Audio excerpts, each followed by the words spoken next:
আসসালামু আলাইকুম ছোট্ট বন্ধুরা, আশা করি তোমরা সবাই ভালো আছো।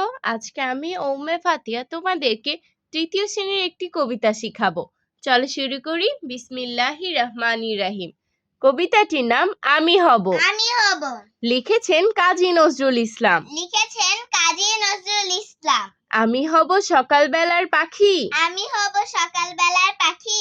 সবার আগে কুসুম বাগে উঠবো আমি ডাকি।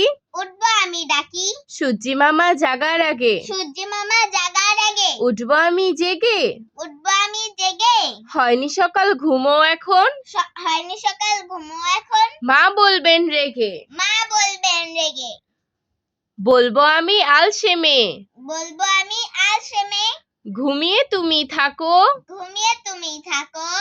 হয়নি সকাল তাই বলে কি সকাল হবে নাকো। আমরা যদি না জাগি মা কেমনে সকাল হবে। তোমার ছেলে উঠলে গো মা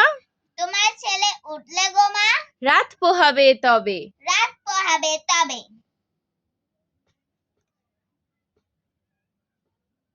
আজ আর নয়, ভালো ভাববে। ভালো থাকবে। আল্লাহ হাফেজ।